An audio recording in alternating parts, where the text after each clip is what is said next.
Excelente.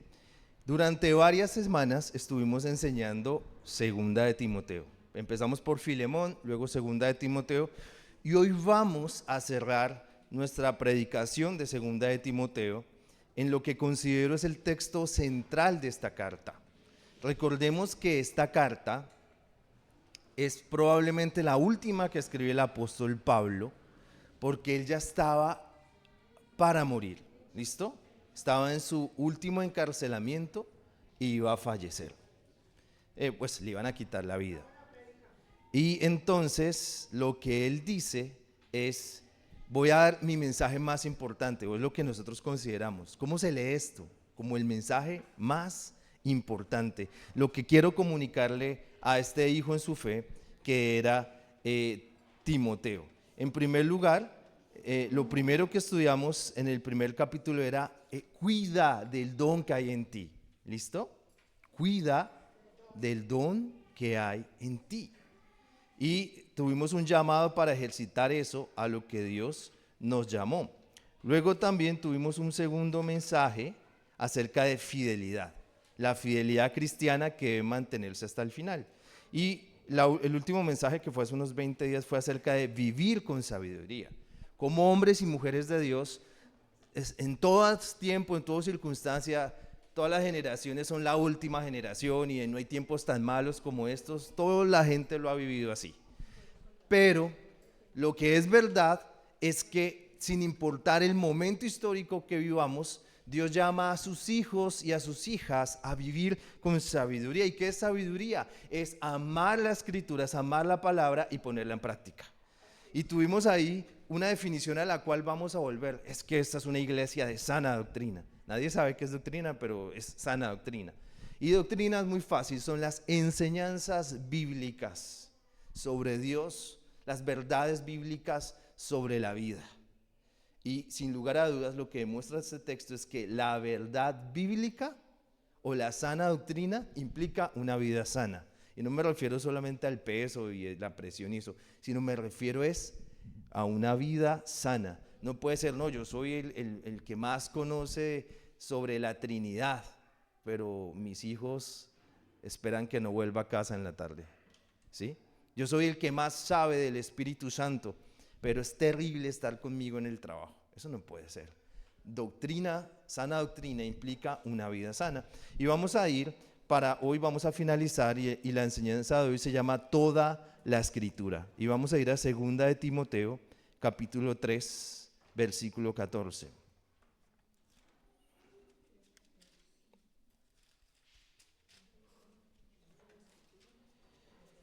Toda la Escritura. Y voy a leer 2 de Timoteo 3, 14 hasta finalizar la carta. Dice, pero tú sigue practicando las enseñanzas que has aprendido. Sabes que son ciertas porque conoces a quienes te las enseñaron. Desde niño conoces las sagradas escrituras que te pueden hacer sabio. Esa sabiduría te lleva a la salvación a través de la fe en Jesucristo.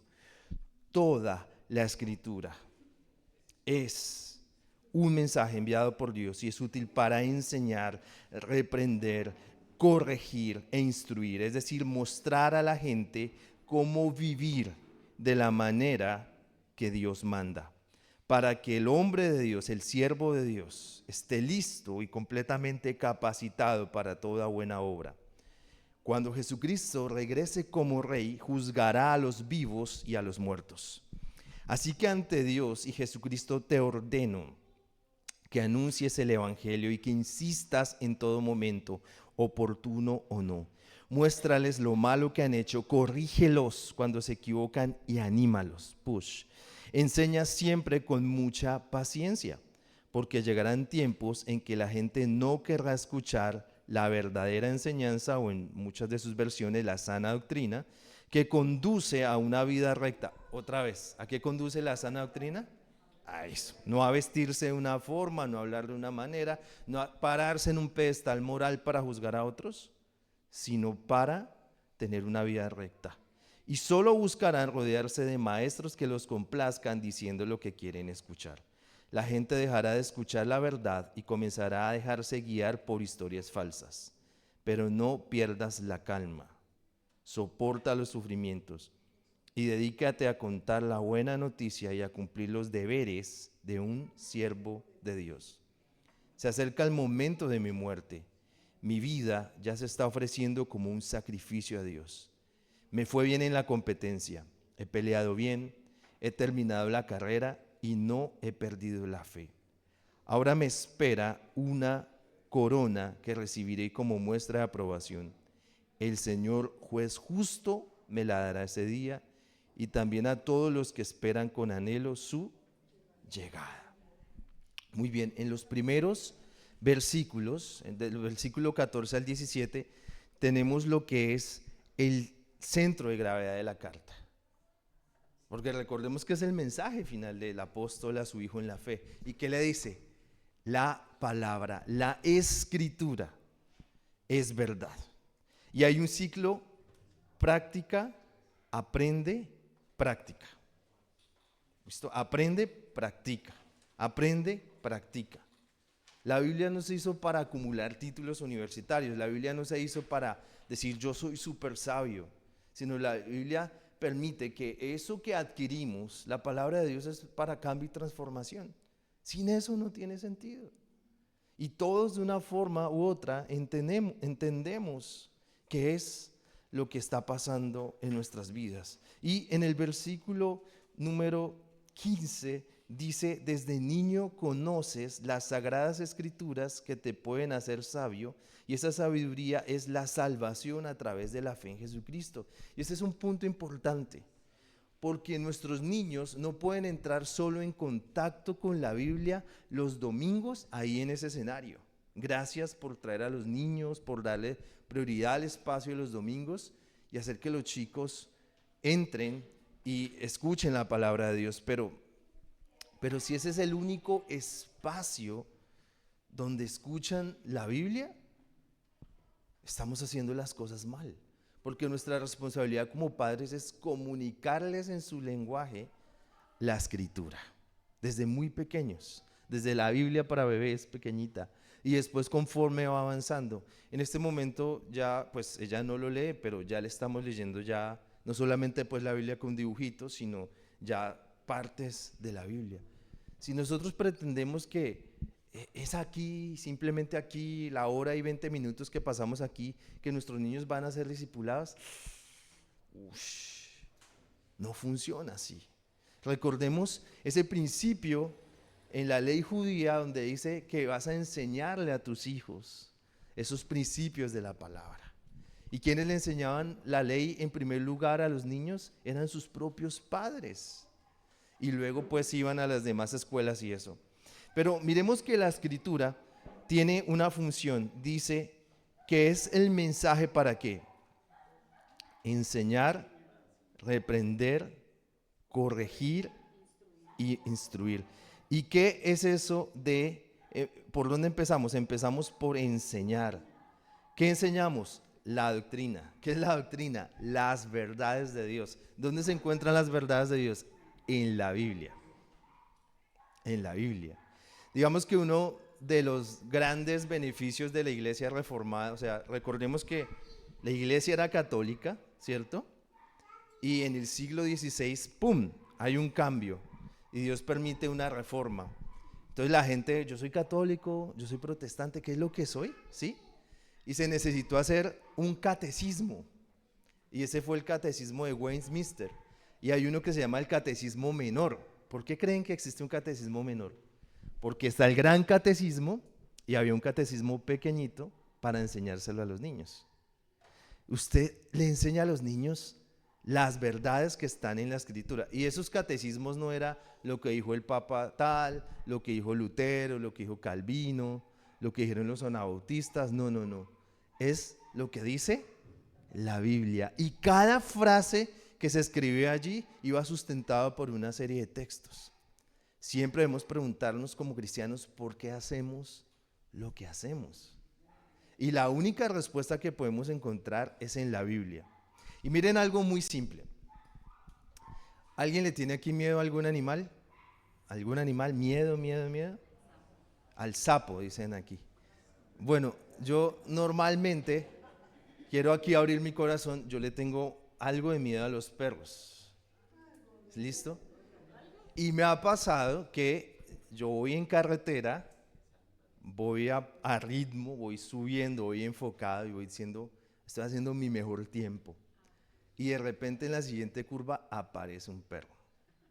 ¿Saben qué ha pasado muchas veces? Muchas veces me giro de inmediato. Ni siquiera lo pienso, me giro de inmediato. Y tengo que volver a subir hasta donde el perro me permita subir.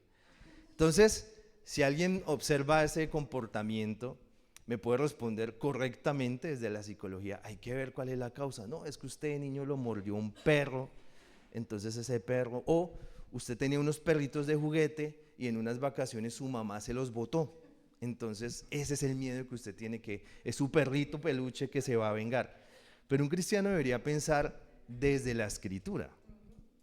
Bueno, ¿qué es lo que dice Dios? ¿Cierto? Dios me ha dado qué clase de espíritu.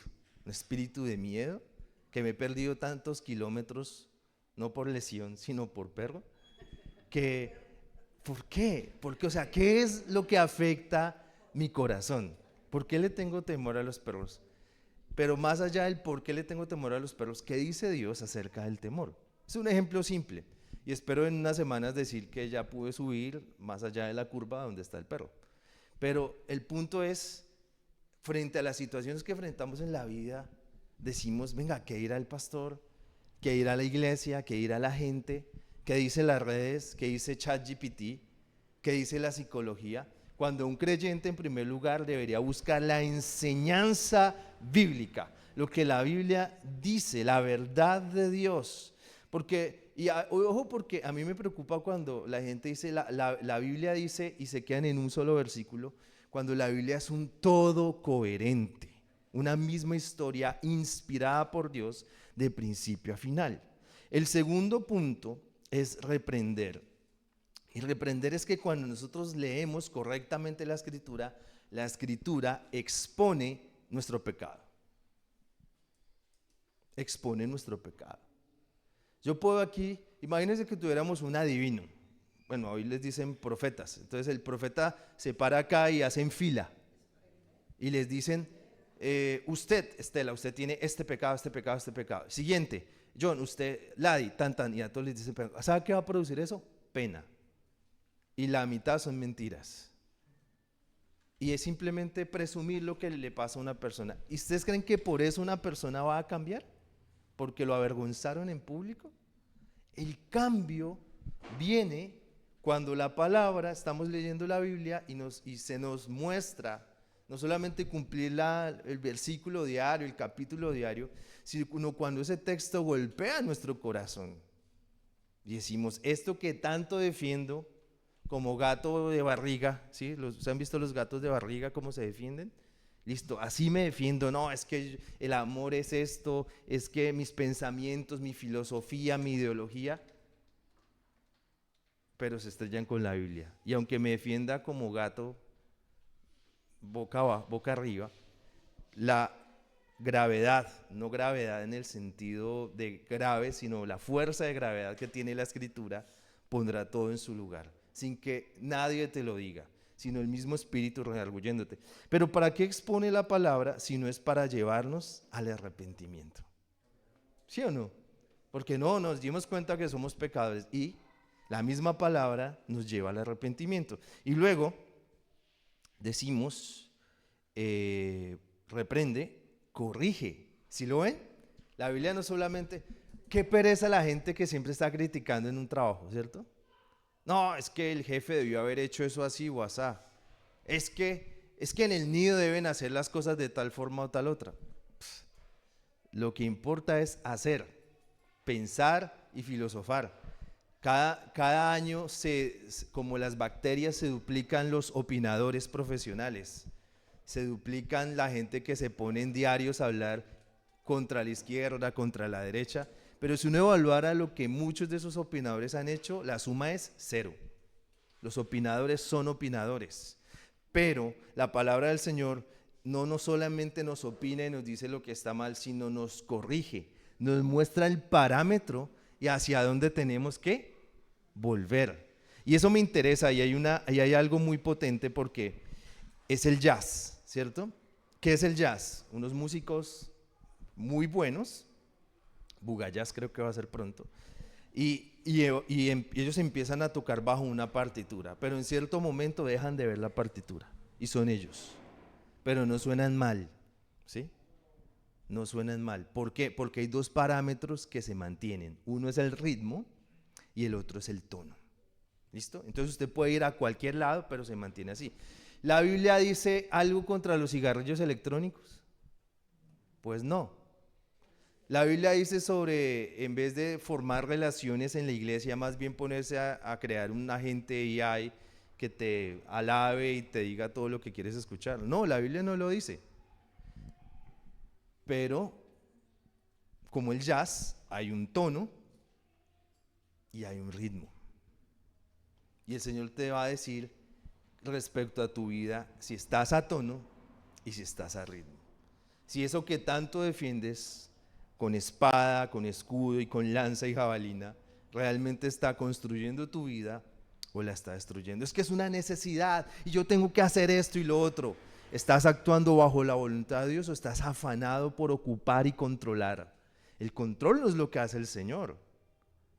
El control es lo que hace el enemigo. La manipulación es el área del enemigo, no la nuestra.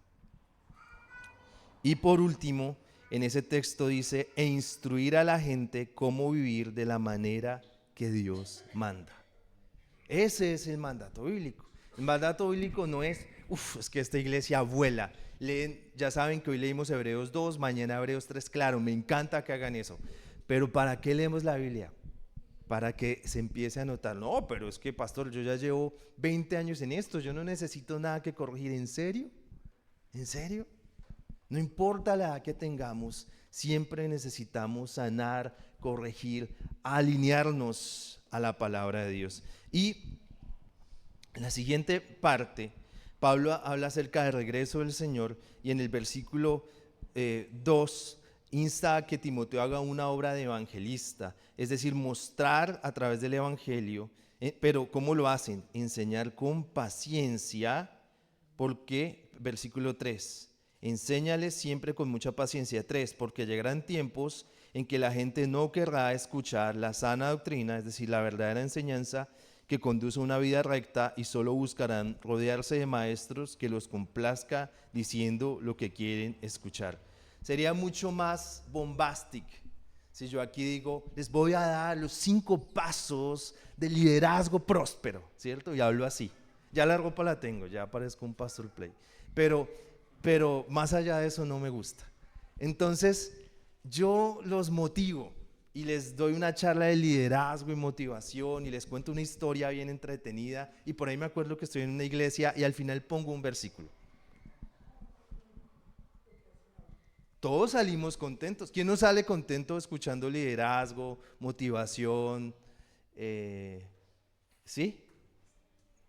Levántate. Necesitamos escuchar la palabra de Dios. Necesitamos escuchar, pero ¿cómo lo hacemos? No, aquí yo me paro a regañar y a gritar y a juzgarlos. No, dice que lo hagamos con paciencia. Y aquí viene una cosa muy potente en la cual tenemos mucho camino por recorrer. Y es, de alguna forma el Señor nos ha inquietado en las últimas semanas sobre la consejería bíblica, y hemos estado leyendo muchos recursos sobre consejería bíblica, y inclusive puse una definición, vi una definición que me gustó mucho, y es lo que está pasando en estos versículos de enseñar la doctrina, de corregir con paciencia, no es la misión de un pastor. Es la misión de una iglesia. ¿Por qué? Porque una iglesia debe estar lista para enseñar desde cualquier parte de la escritura el evangelio. Y es el evangelio que lo cambia todo, que a veces ofende cuando choca con nosotros. No que nosotros ofendamos a las personas y seamos insistentes y busquemos el punto para corregir, humillar y mostrarme como la persona superior que no soy, sino que a veces cuando exponemos las verdades del evangelio nos van a ofender. pero esa es misión de toda la iglesia. Porque la consejería bíblica básicamente es hablar desde la Biblia a través del poder del Espíritu Santo, haciendo que cada persona en la iglesia crezca en un proceso de santificación. Claro, hay un espacio donde el pastor y su esposa van a hablar y hemos buscado almorzar con algunos de ustedes, hemos buscado un café con algunos de ustedes, a los otros los hemos llamado exclusivamente para hablar un tema en particular, pero esa es una parte vital y es parte de lo que hace un pastor, pero es lo que pasa entre ustedes. Es lo que pasa entre ustedes. ¿Cómo encuentran espacios en esos 5 minutos o 10 minutos que estamos al principio? Yo aquí sería genial, no sé, digamos desde un punto de vista de plataforma, de nosotros dos, de que la gente esté callada, ¿cierto? Todo el rato. Y entonces nosotros cuando decimos buenos días, pónganse de pie y oren y todo el mundo, yo sacrifico eso porque sé que están tan entretenidos y están hablando tanto, pero no solamente para que estén entretenidos, sino para que encuentren espacios para apoyarse, pero no con base en lo que dijo la doctora de corazón de RCN, sino con base en lo que la Biblia dice. ¿Cómo puedo responder? ¿Cómo yo he experimentado a Dios en mi vida en ese momento y cómo puedo acompañarte en este momento?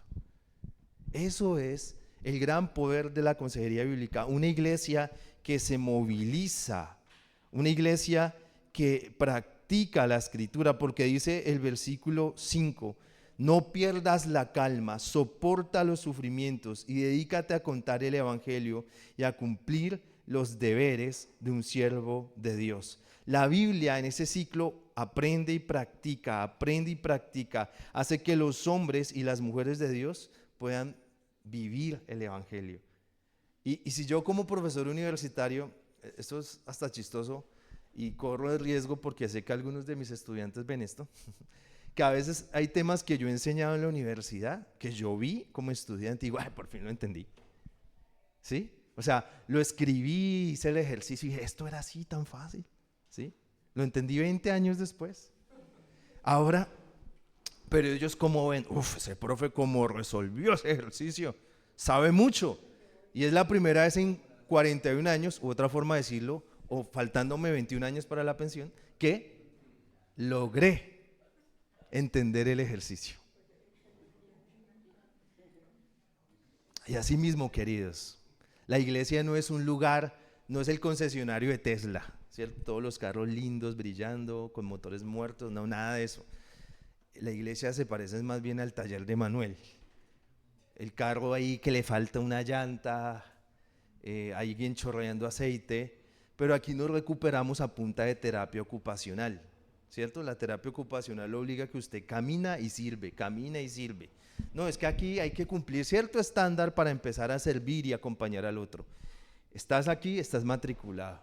En una iglesia, esta iglesia está interesada en que cada uno pueda caminar y ayudar, ¿cierto? A quien está ahí al lado.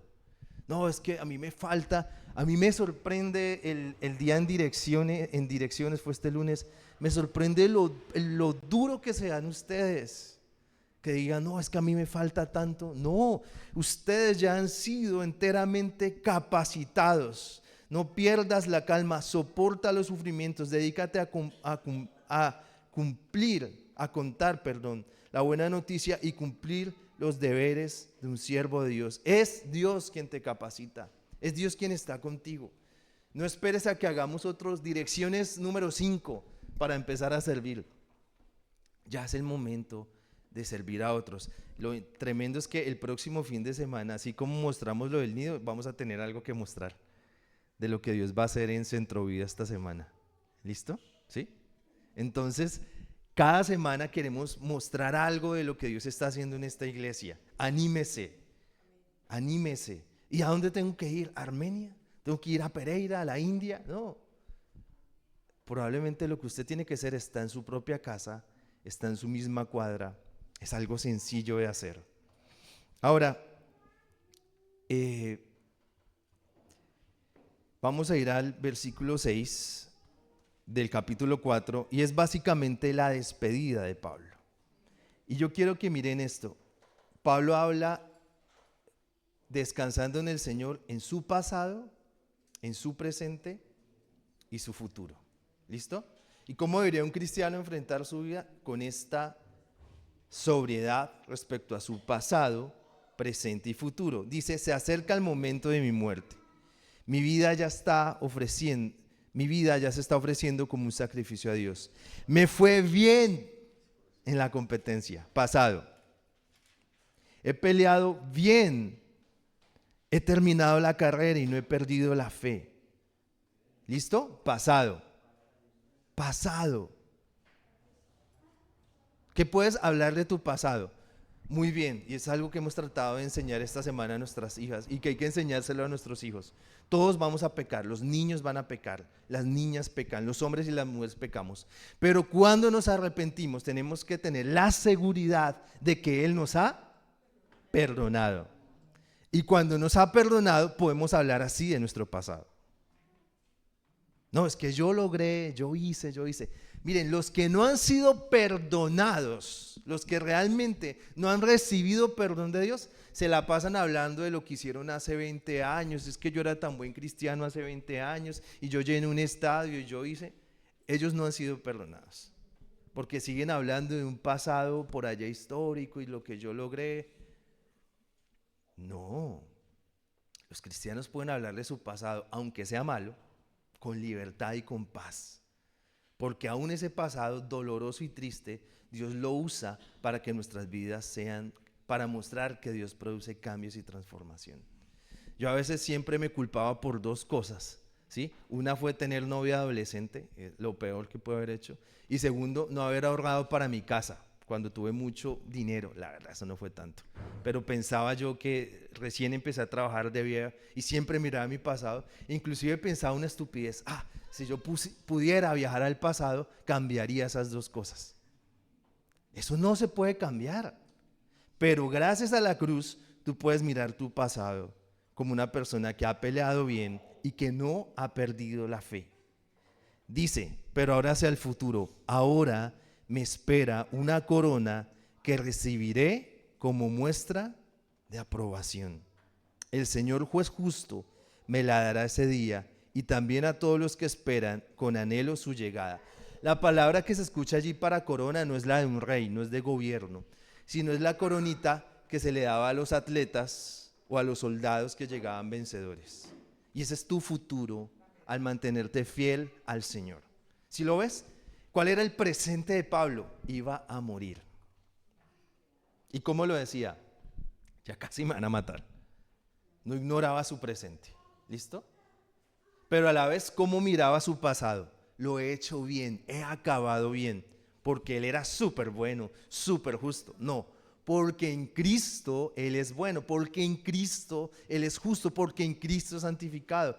Eso es lo que nos cuesta en nuestra Latinoamérica. Nuestra Latinoamérica tiene un pasado católico feroz y en el catolicismo tienes que ganarte el corazón de Dios. En la religión tradicional, porque de alguna forma yo pienso que la religión evangélica se nos volvió eso, un montón de caminos para conquistar a Dios. ¿Cómo puedo ayunar? ¿Cómo puedo salvar? Pelea tu bendición, paga el precio. Y se nos olvida que esto depende de lo que el Señor hizo en la cruz, de su gracia por nosotros. Y a veces decimos, bueno, dame los 5 pasos para dejar el pecado, dame los 10 pasos para ser un mejor abuelo, dame los 5 pasos para ser próspero, y hay un solo paso para todo. Porque el evangelio, hay un evangelio, y es para todo. Y este evangelio para todo es al que necesitamos volver, Y cuando miramos hacia adelante por la fe en Cristo, porque un cristiano siempre está listo para encontrarse con su Señor, es que vamos a recibir esa corona de victoria. No como rey, sino para reconocer tu trabajo como soldado y como atleta en el Señor. ¿Se acuerdan que en esta misma carta, hace unas semanas hablamos de la figura del soldado, la figura del atleta, la figura del agricultor? Pues bien, el Señor siempre tiene una corona justa, porque Él es el juez justo. Hay que diferenciar entre el juicio a los no creyentes y el juicio a los creyentes, que es más bien como una evaluación que hará el Señor y que entregará a aquellos que son salvos. Para terminar, les dejo como tarea, y sí, como hago en la universidad cuando no me alcanzan las 3 horas en la universidad, y les queda como tarea leer el final. Pero el final es una serie de nombres que uno dice, venga, eso tan aburrido también que veníamos. ¿Y por qué acaba tan aburrido? Bueno, no acaba aburrido. Resulta que si nos está hablando de tantas personas, es porque el cristianismo no se puede vivir solo. Yo, Sansolín, tan lleno de Dios y tan ungido. Hace semanas hablamos con un pastor que confiamos en el Señor, que pasó por una crisis muy grande, y le preguntamos, ¿y quién lo acompañó en su crisis? Dijo, nadie. Yo creo que no nos puede pasar así. No, es que el Señor me ha llamado. No, la cultura de este mundo nos ha llamado a vivir solos, pero no así el Evangelio. Para eso es una iglesia. ¿Cómo puedo encontrar en otras personas? Yo creo que las cosas más hermosas que vimos en el campamento de hombres, ¿cuál fue? Decir, hey, yo puedo abrir mi corazón con estos hombres en confianza y ser animados por ellos. Otro asunto, varios aspectos importantes que quiero resaltar de este final es que Pablo busca en el versículo 11, solo Lucas está conmigo, así que busca a Marcos y tráelo cuando vengas. Un extremo. Marcos fue una persona que los avergonzó, que les falló en la primera viaje misionero. ¿Y ahora qué hace?